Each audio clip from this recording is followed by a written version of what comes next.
Alors, qu'est-ce qu'on fait dans ce cas-là? Est-ce qu'on doit juger comme ci ou comme ça? Tu as des gens qui ont l'esprit tordu. Réponse, c'est très important l'esprit tordu. Tu vois maintenant que tu n'es pas levé le matin, espèce de gros paresseux. Il a commencé à se convaincre que le type qu'il a vu, il était positif, du même dans le ciel, on fait la même chose avec lui.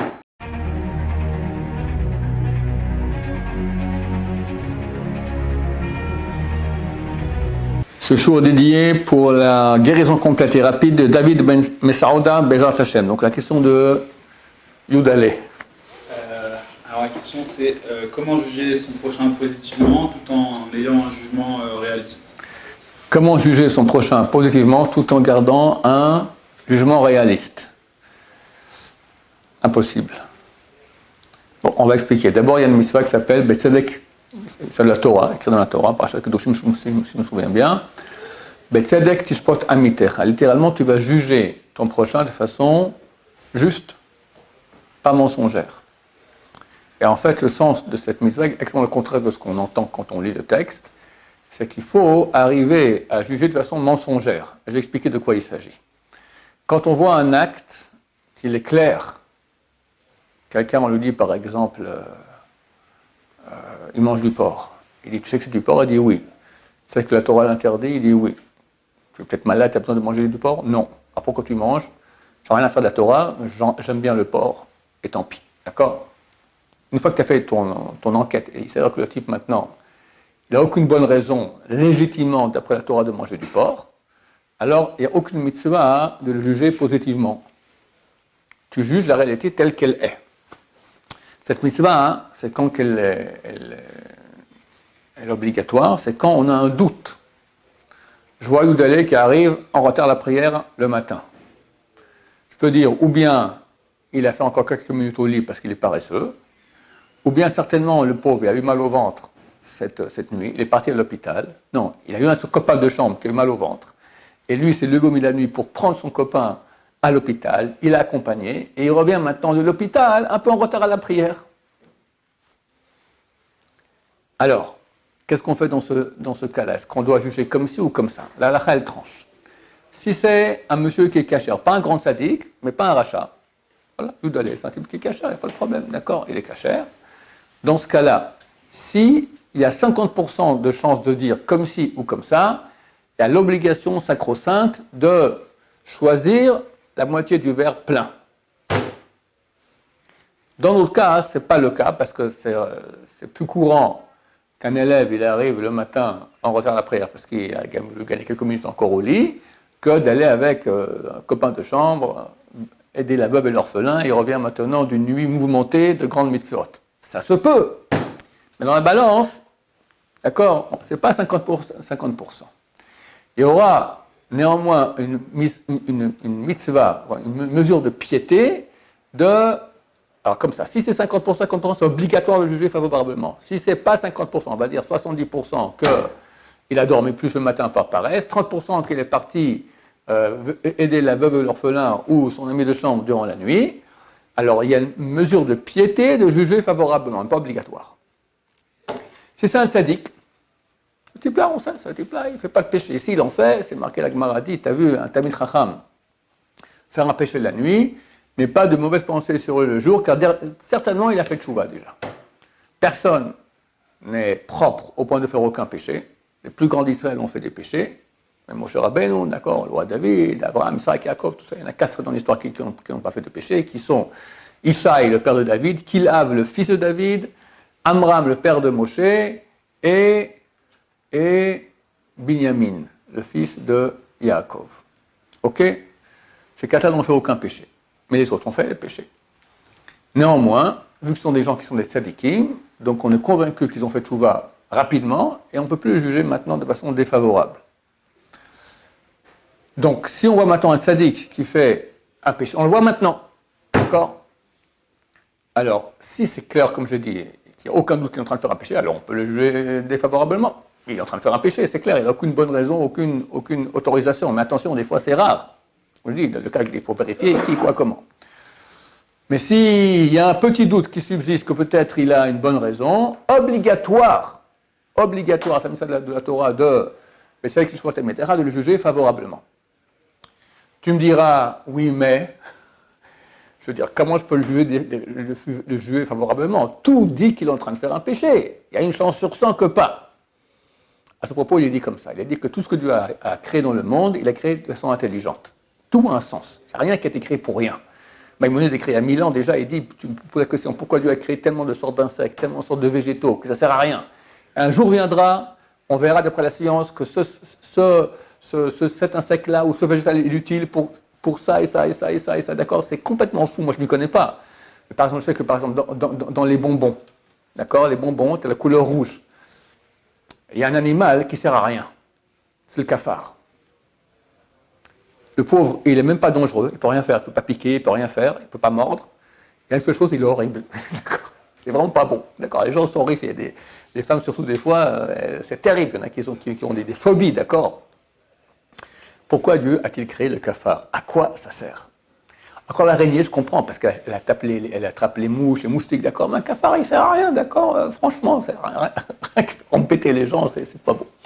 Ben, figurez-vous que la couleur rouge des bonbons, très souvent, vient de la cervelle des cafards. Qui l'eût cru? Dernièrement, ma femme m'a posé une question, elle voulait une sorte de crème extraordinaire pour la peau, comme toutes les crèmes qu'on fait vendre aux femmes, d'accord, quoi qu'elle va redevenir jeune en mettant une crème sur le visage. Alors, c'était fait en partie avec, ah non, c'est une pilule qu'il fallait prendre, d'accord, un médicament qui était fait avec de la, qu'on appelle ça, pas les os, qu'on appelle ça, cartilage de requin. On pose la question, c'est permis ou interdit?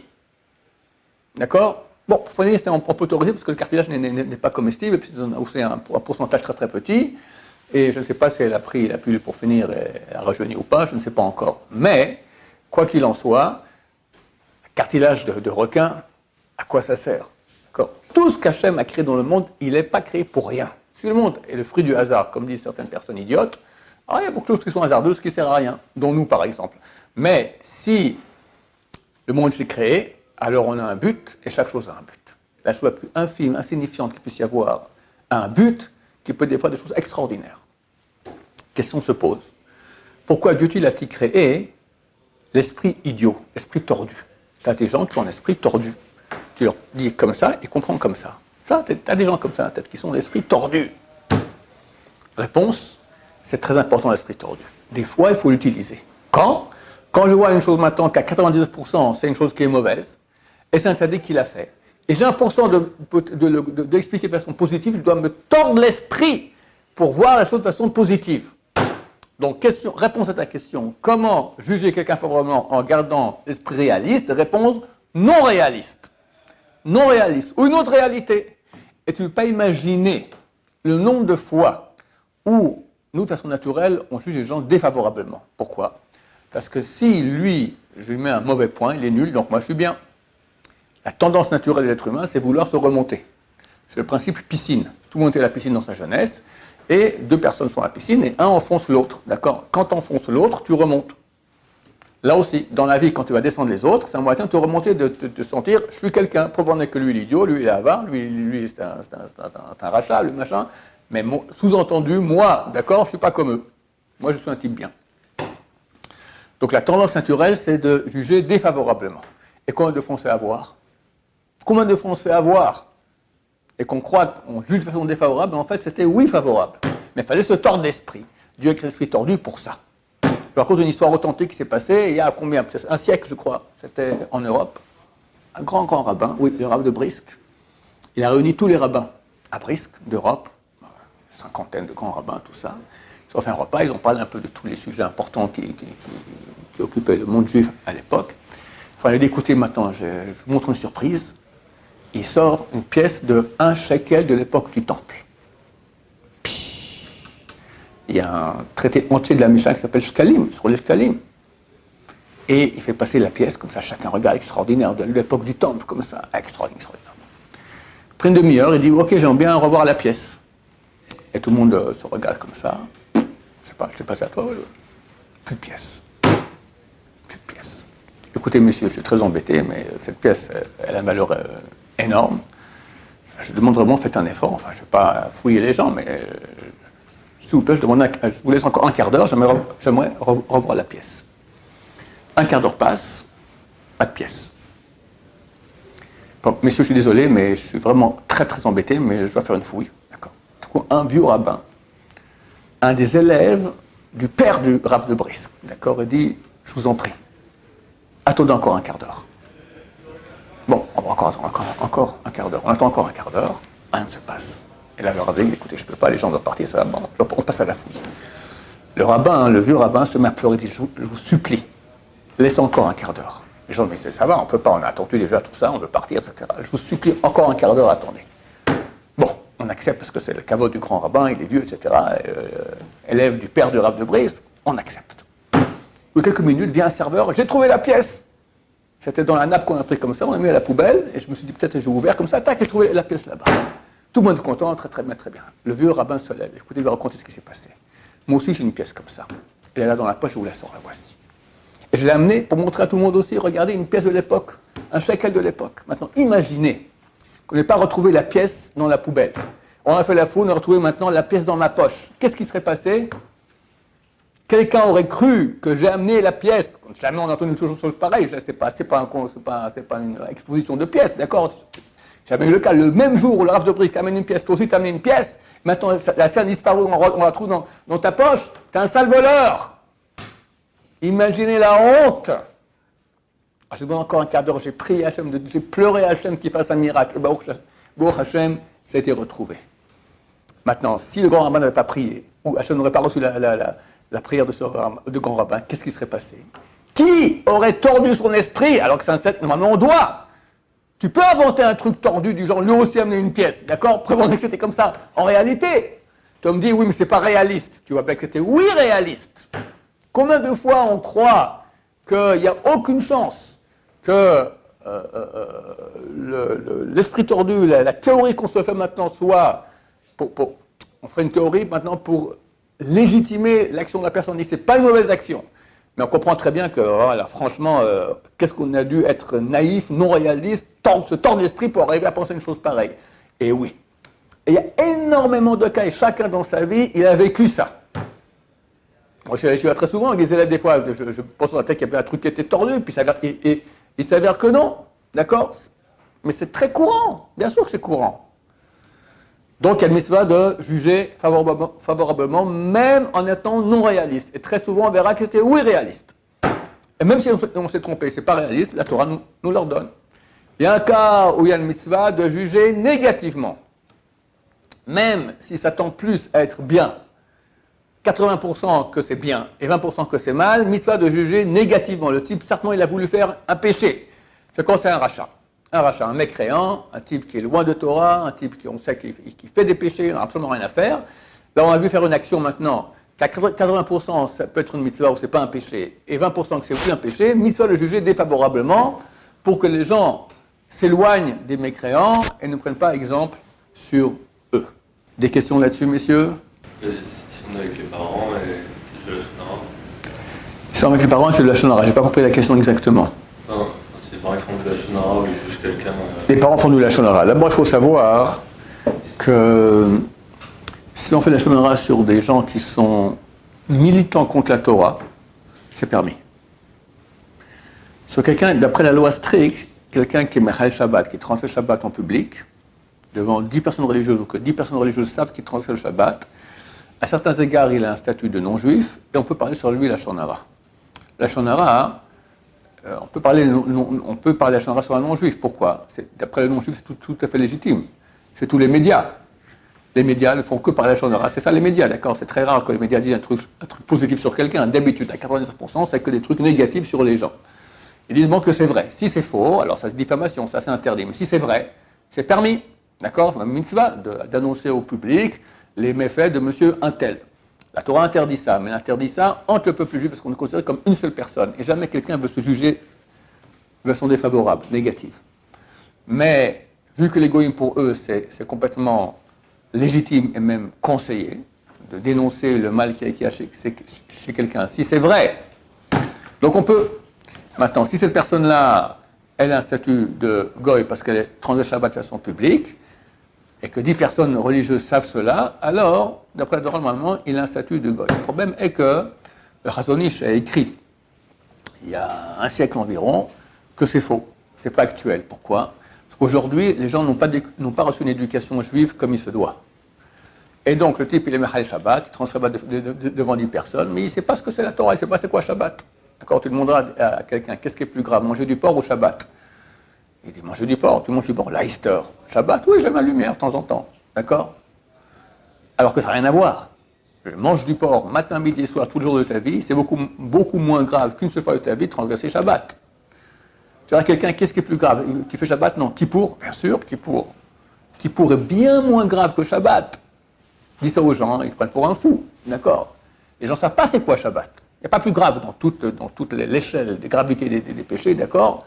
Les choses qui sont aussi graves que Shabbat, c'est l'idolâtrie et la relation homosexuelle, masculine. D'accord?